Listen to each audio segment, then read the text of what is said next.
E te iwi ngai taringa tēnā koutou katoa. First things first, kupu hou whakatā. Whakatā means rest, and yep, we had a bit of a break last week, so there's a new word for you, whakatā, and we do apologise for that.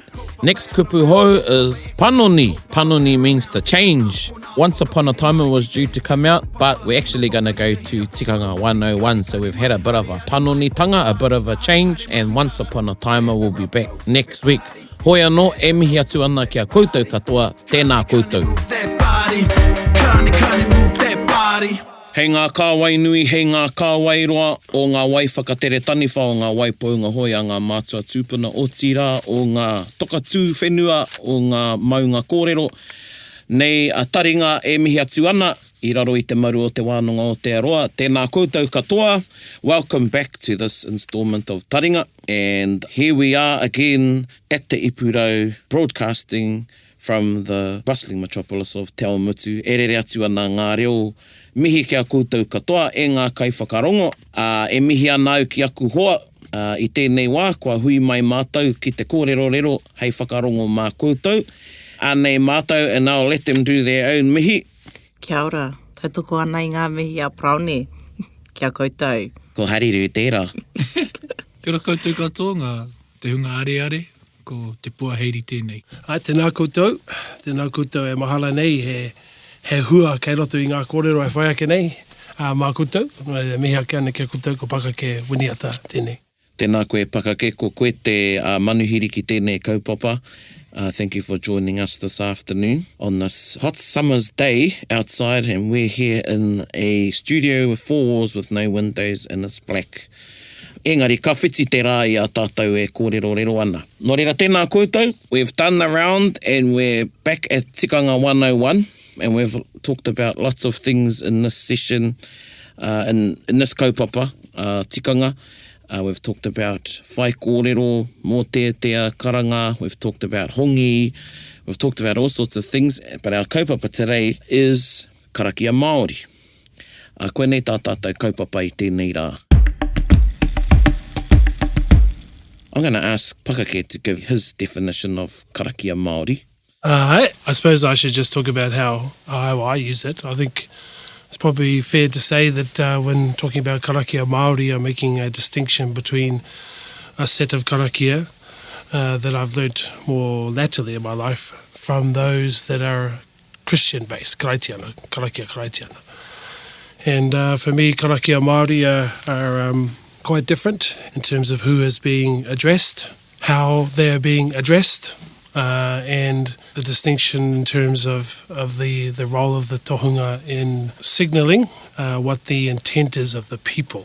And I think that's, having been brought up in an Anglican church, that's, I can see that from what I saw as a younger person, quite a difference in terms of how the karakia are carried, who is being addressed, how the addressing is taking place. They're quite different. I think for myself, I think it's really interesting that whilst there was a lot said after the arrival of the missionaries about how Māori were completely converted to Christianity, I think that the fact that these karakia exist and continue to be used probably indicates that perhaps that conversion wasn't quite as full as people talk about. Mm-hmm. But yeah, that's some introductory thoughts, Praone. Tēnā koe. Nō reira, would you say karakia translates as prayer from a Māori worldview? I tend to use the word incantation, but I'm not sure whether there's any difference. I think to me the word prayer comes from Christianity, and I think that there's a difference in the relationship. So when you are praying to God, I think that you are taking a position of, if you like, lowering yourself, of elevating God, and you are giving forth your thanks and all that kind of thing. Then praying, asking for what you are seeking. Whereas I think karakia Māori are quite different. There's more of a evenness in the levels of what's being, of the who's doing the asking and who's doing the listening. And even in times of strife and warfare, where it was quite clear that our tohunga actually didn't ask but compelled the our atua to respond in certain ways, I think that's quite different. Kia ora. O whakaaro hariru ki te karakia Māori? Kia ora, Pakake. Yeah, I think just before you had come in and we were talking about karakia in general anyway. And I was just wondering how, or what your thoughts are really on how we hear a lot of karakia these days that are e karakia ana ki a tūmatauenga mea rawa kei te ki a ihua a ahara nei, a waiatu rānei. So hea ho whakaro mo tērā? Rangirua. Yeah, because e rangirua ana. No. Kei te rango nei la, hariru. I mean, I think that when I listen to some people who are obviously mixing the two, my mind goes back to some of the advice that Tui gave to me at that time, that when he used to go with ope from the kingitanga, basically, to open houses, he always believed that everyone who was there needed to feel part of the process. But it wasn't for him to be trying to carry both the karakia Māori and the karakia Karaitiana. He would always ensure that there was a minister of some description, part of that ope. And he didn't participate in the two activities because he believed, that's why he used the word rangirua, it created confusion. So he would do his part, hand it over to the minister to finish, right? But certainly did not carry both. So in an instance when you're not lucky enough to have representation from every denomination, where there is an audience of every denomination in a particular hui, what would be your advice? Oh, just stick with the karakia Māori. I I mean, I've done, and we've done, Matapuning has done lots of different events. It's just been us sometimes, but then there have been, you see people walking around with the collars on and what have you, And we did that just last month, and we opened a new building down in Foxton. The tahungas did their part, but the ministers were there as well. So as soon as we'd finished, tukuna, kia rata. So we can. I think that's a good idea to do that. But if you're not sure or can't see the collared people walking around, well, then just stick with the Māori. Have you been in this is just general pātai, come up. Yeah. Have you been in a situation when you've been doing karakia Māori and you've just noticed that people have become uncomfortable and you're doing that karakia Māori? No. Oh, okay. Praone, koe? I've been in a situation where they've been predominantly Christian and they've asked me to take karakia. So what I've done is I've referred to a kōrero tuku iho. So it's sort of the reverse of what the missionaries done. They used a lot of the stories out of the Bible that our tupuna knew that have an association with. So I sort of do the same thing before I start, when I sense that karakia Māori isn't the flavour or may not be so well known. One of the lines I open up with quite a bit is, I'm not a religious person, but I'm a spiritual person. Yeah. And that sort of like puts everyone at ease. Because for me, a ko he aha ko te wairuatanga.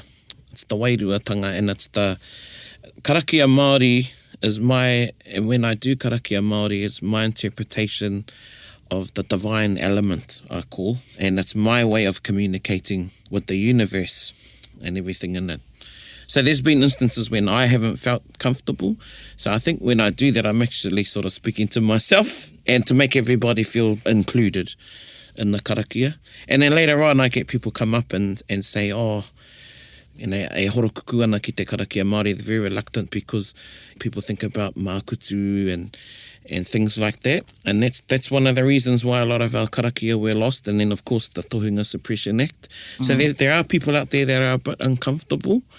We're at a point now where we're searching, because a lot of people, it feels like there's more and more people that want to learn karakia Māori, both wahine and tāne and then tamariki, and of course we've got some of our karakia for kai and things that have become introductory karakia Māori for people that are sort of learning karakia Māori. Yeah. I'm not sure if I answered that question, but yeah, I haven't found anything off the crowd, but in case there is, I sort of have an introduction before I do the karakia.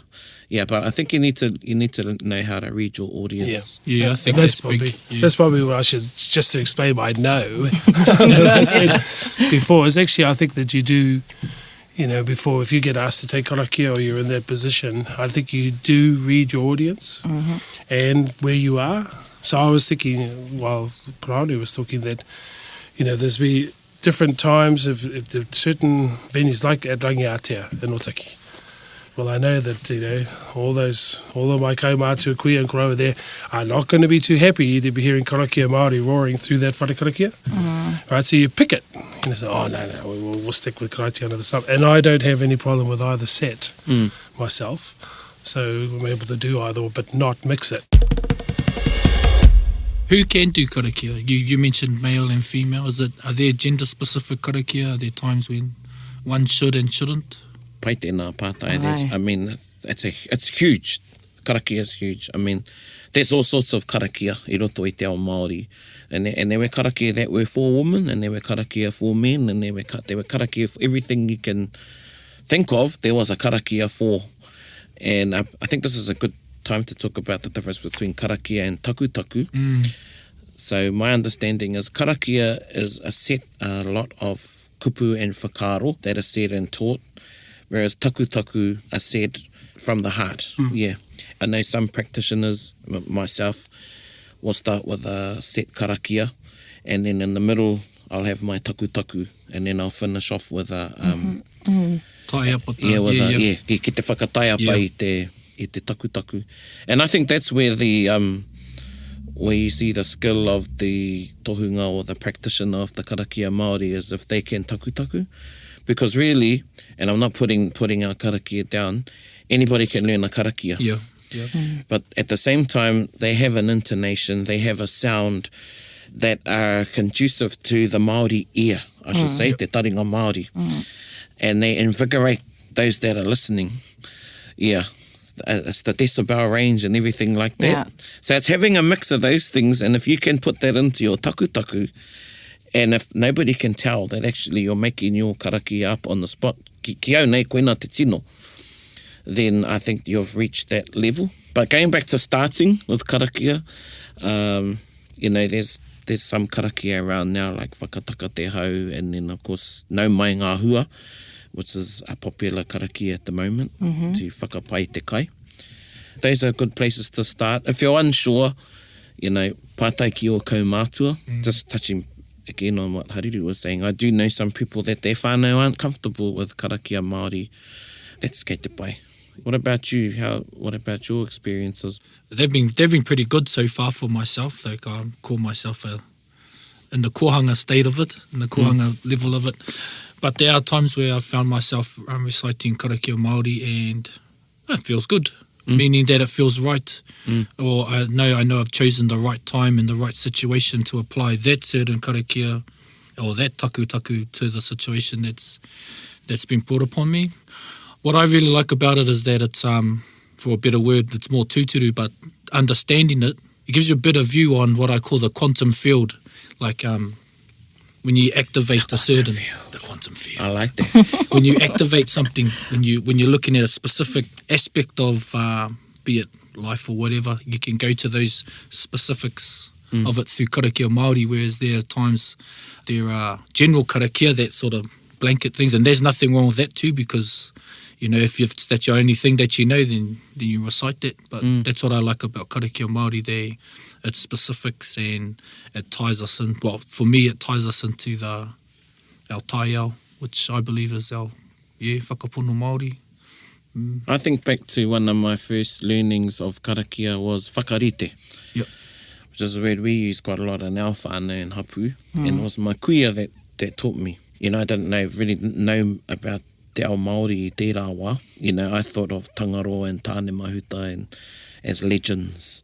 There were things in storybooks. They weren't a part of my belief system then. But the whakarite we learnt that she taught us was to go to the water and use the water, and then mihi ki te atua, mihi ki te woli tērā wā ki te kuini, and then I muri i tērā, that's when you put your, I suppose would have been your takutaku in there. And we were encouraged to do that when we went to a new place or we were leaving home. Sometimes we'd ring her up, a lot of times actually, and I'd ring her up on the phone and she would do the karakia over the phone. Oh, yeah. And I'd go in the bathroom and sprinkle myself and then come back onto the phone. So those are some good memories I have of my kuia. I find myself doing that too. If you go to places that are new to me or something like that, even if you're invited to a friend's house and you may be staying the night, I have my own little thing by myself. Yeah. Oh, what sort of friends are those? No, I know what you mean. Yeah. Yeah, and even just for a good sleep, really. Peace of mind. It could be just peace of mind, but, you know, it's... Well, I'll tell you a story. One of my good friends went overseas, and I was travelling the next week, and this was to China. And when I arrived there, I got told to do like the Handiers Karakia Māori, because they'd been getting all these things over there. And when I got over there, this friend of mine said she got freaked out. They stayed in this old motel, but it was actually an old Chinese inn. Yeah.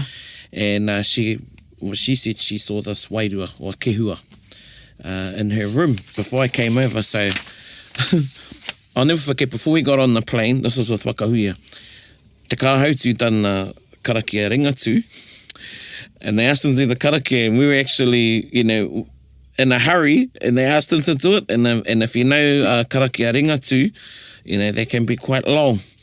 And, you know, Te Kahautu doesn't do things in halves.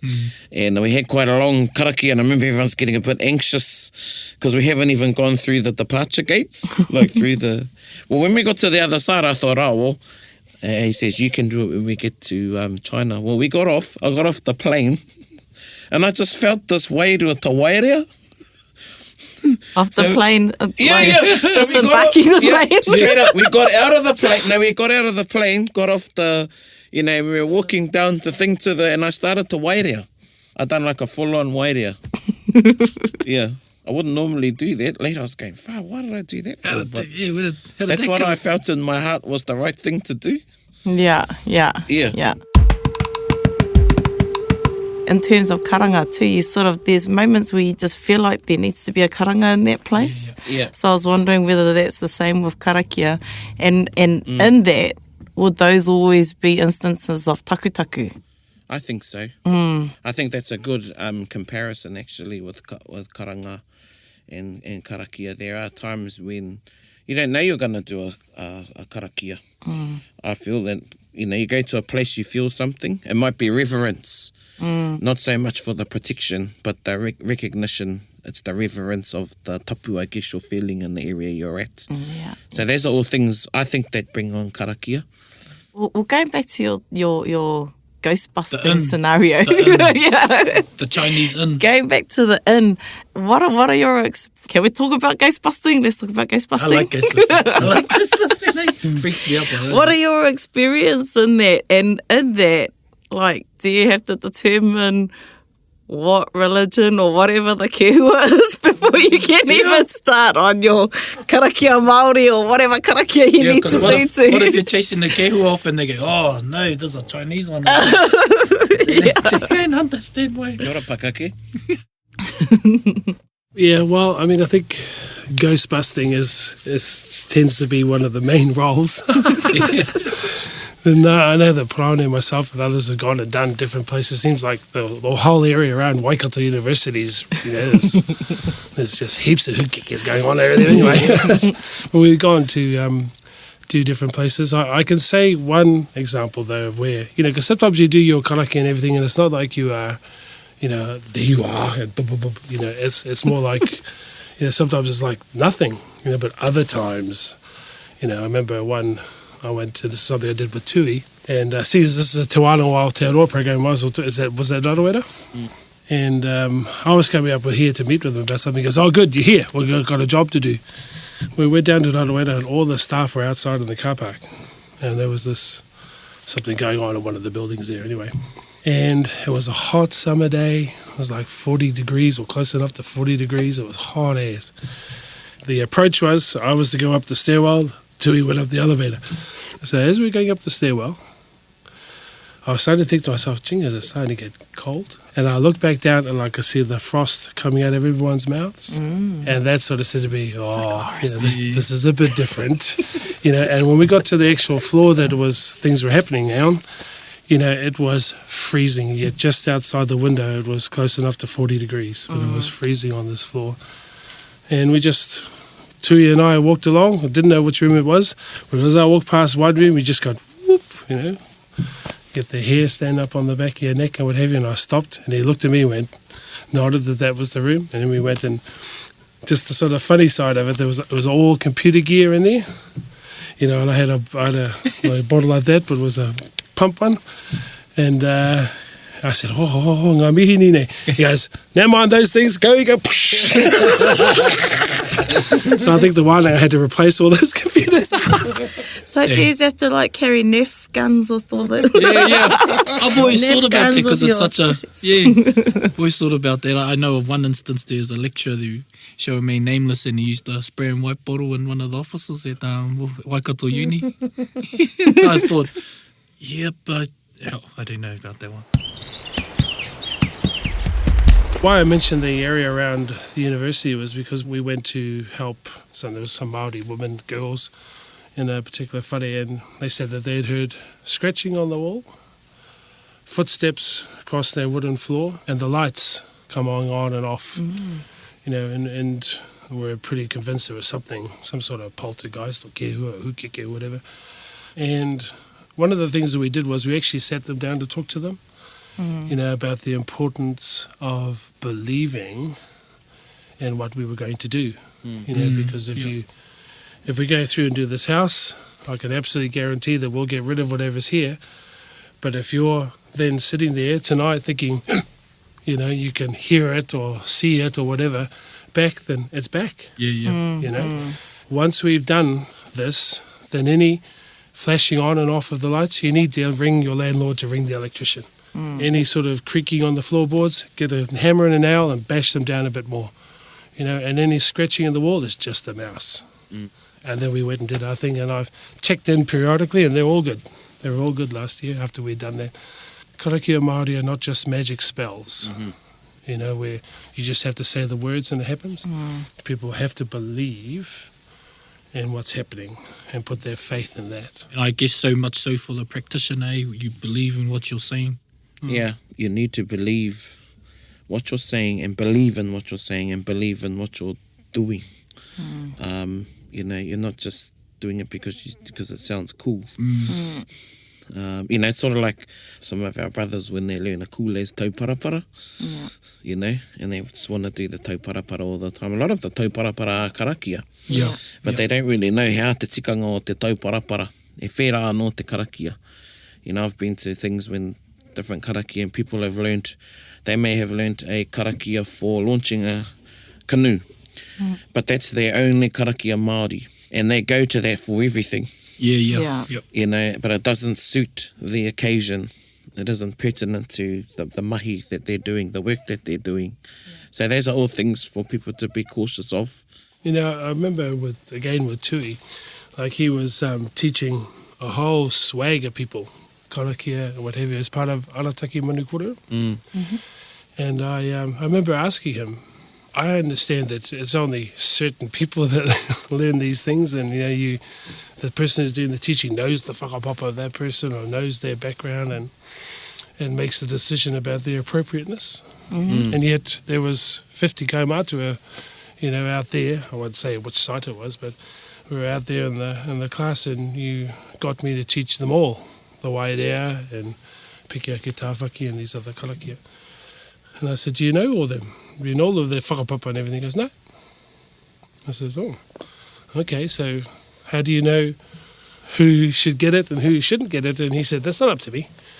He says, the atua make those decisions, and out of that group of 50, you'll be lucky if 5 of them actually learn them and retain them and use them. And those are the right 5. I don't have to decide that. Right? If those 5 learn it, then those were the right 5. If none of them learn it, then none of them are right. The tohunga circle is difficult to penetrate, he said, and so 5 out of 50 is a pretty good strike rate, you reckon? You know, there. But he doesn't worry about that. He teaches those who want to learn, knowing that higher powers will decide whether they actually use them and learn them.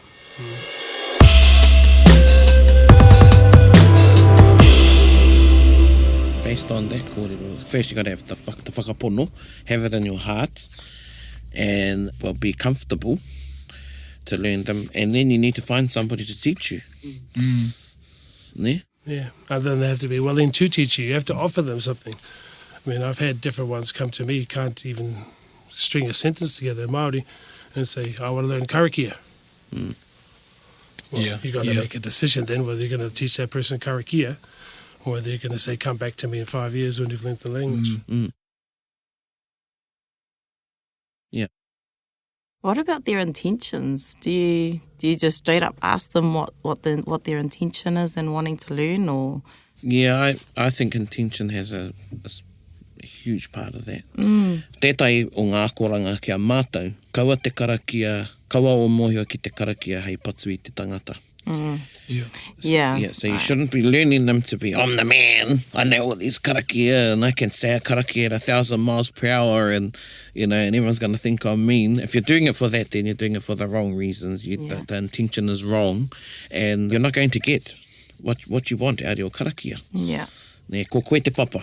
Yeah, true. Aye. So they backfire. Yeah. With the wrong intention, they backfire. Yeah. And I think you could say, some might say, and see, that's why I'm afraid of karakia. Well, you could say the same for a Christian karakia. Yeah. I remember when I was little, and I didn't even know who God was, or, and something would happen to me, I'm like, please, God, kill that person.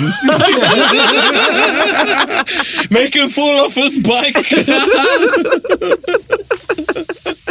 And then, of course, you look back in history, and even, in the scriptures in biblical times, and even in contemporary times, you have two enemies against one another, praying to the same God to, do away with their enemy. Yeah. One of my uncles who taught me a lot, he said, boy, karakia is like a knife. I can use this knife to butter my bread, or I can use this knife to do harm to somebody. Yeah, that's a good analogy.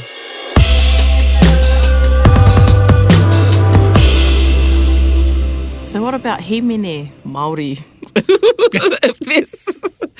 Is there a himene Māori to go with those karakia Māori, or are those purely quite Christian beliefs and practices? Well, I think we've adopted two patterns. One is the whai kōrero and a waiata to follow, and then the pattern that we have in Christianity of hymn followed by a karakia, then a hymn. And there's lots of instances now when someone does a karakia Māori and then somebody does a himene. And to me, it doesn't quite sit right.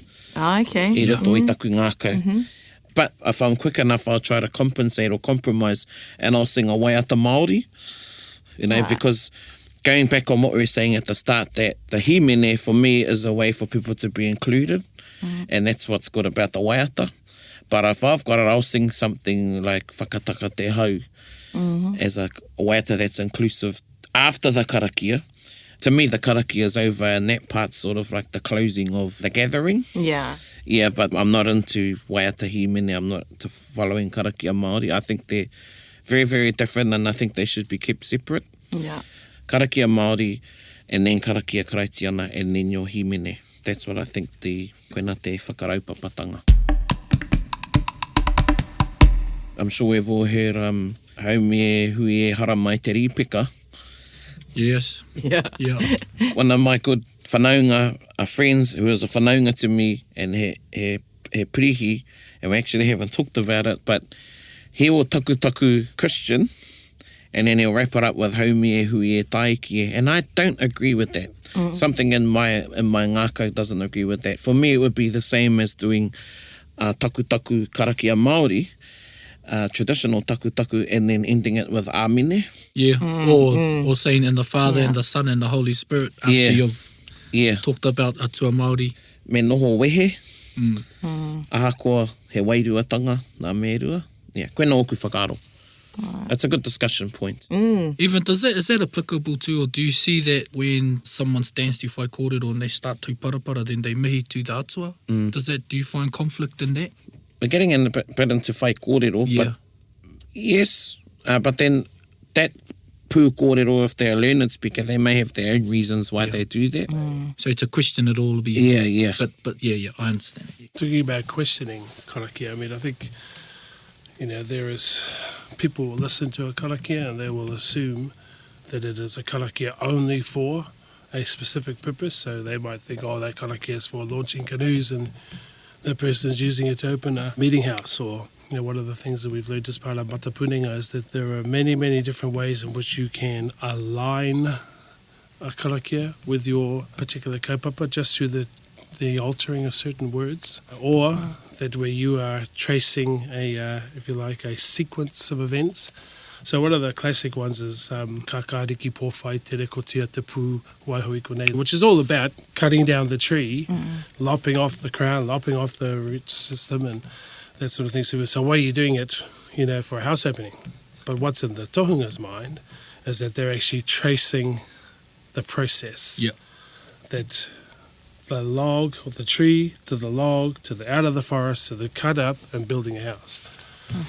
So I tend to be slow to be critical of what other people are doing in the Karakia Māori space because I can't be absolutely sure just how they have aligned their karakia with the particular kaupapa. But again, I mean, we've all had our own experiences, and I certainly didn't gravitate from karakia Karaitiana to karakia Māori as some sort of rejection of things Pākehā. Yeah. Though I know a lot have. They're wanting to learn about karakia Māori because they want to turn their back, if you like, on things Pākehā. But we've all had our own experiences, and I'm sort of keen to say to people that issues of spirituality, you need to try to let your wairua be the judge of those things and not your head. Yeah. And so, I mean, I can listen and watch all sorts of whakahaere from all over the world, and some of them will appeal to me and some of them won't, but I try not to make it an intellectual exercise. Just let them... I was in a Hindu temple once, and we were asked to do a pōhiri to the second highest ranked person in the Hindu faith. That was a bit odd, doing a karakia, a haka pōwhiri inside their temple. But be that as it may, right around the periphery of their temple, they had all of these gurus, or whatever they are, doing their chanting, and then the head of the Hindu faith came in with two girls in front of him throwing petals on the ground for him to walk on. It's pretty mean. I could sort of, you could feel something about that, you could sort of, I suppose you'd say, you could feel the tapu and you could feel the mana, of that setting. So waiho mātou wairua e rā ahuatanga e whakatau. Mehe mea kataia. Tēnā koe. And I think that's a nice statement to wrap our session up. Waiho mātou wairua e whakatau. He pai tēnei wānanga. We could keep talking, actually. But as I've said on our other podcasts, these are tasters, and these are to encourage and inspire you to go in and seek out some other kōrero and to go back to where you're from, to talk to those that have the knowledge and the mātauranga. Nō reira, e mihi ana kia koutou i o koutou taringa. E mihi ana kia koutou e hoa ma, hariru, te puahairi, pakake e te hoa e te tuakana e mihi atu ana. We missed our kiwaha o te wiki. We got a bit excited with this kaupapa, and we usually meant to use it at the start, and then we try and use it through the recording. So before I ask Pakake to do a little wrap-up taku for us, I'm sure Hariru or Puaheiri has a kiwaha for us. That's like asking if you got any jokes. You forget them as soon as you get asked. Hoi anō.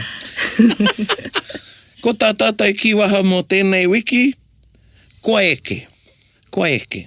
And koe eke, you can use this in lots of contexts. One could be you've had enough to eat and you say koe eke, I'm full. And another way of using it is when you've reached a point in the discussion that there's no more to be said at that time. So koe eke, a tātou kōrero, i tēnei wā, so koina tā tātou kiwaha, koe eke. Pai eke te koa nawhe. Koe eke. Ana, kei a koe. Kia taura ngā manakitanga te mea ngaro ki nungi ki tēnā o tātou, kia mahea te hua mā kihikihi, kia toi te kupu, toi te mana, toi te reo Māori, toi ngā tikanga Māori, kia tuturu awhiti whakamaua, kia tīna. Tīna. Hui e. Taiki.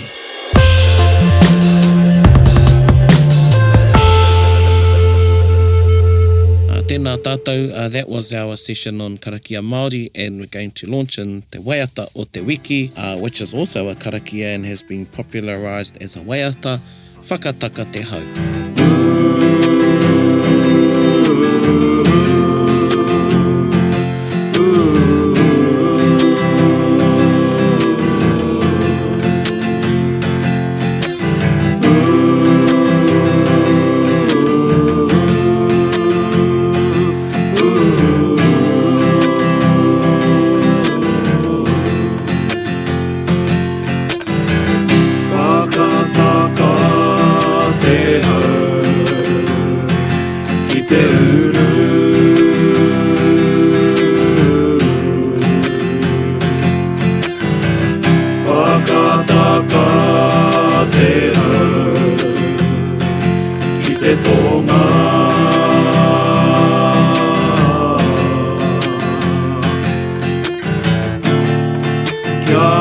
kina kina ki uta.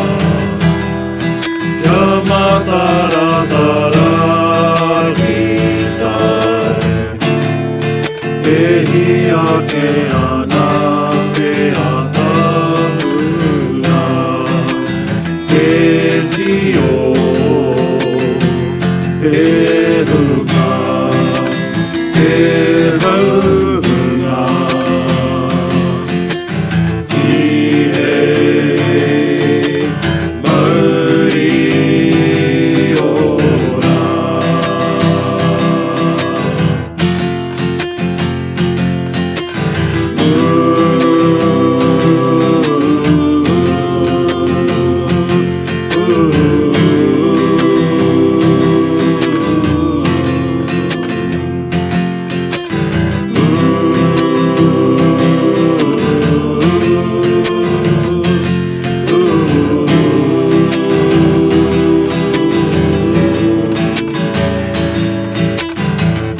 Whakataka te hau ki te uru.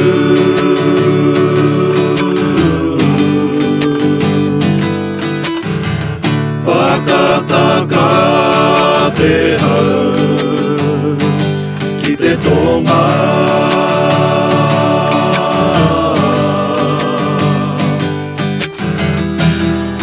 Kia makina kina ki uta.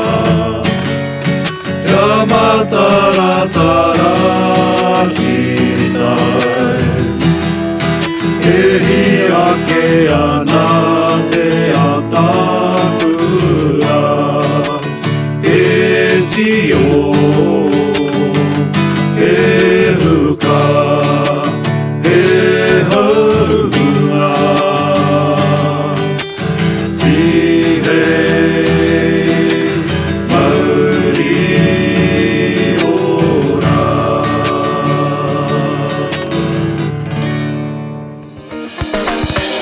Bit whakaronga pi kari kari. Gather up close everybody buddy.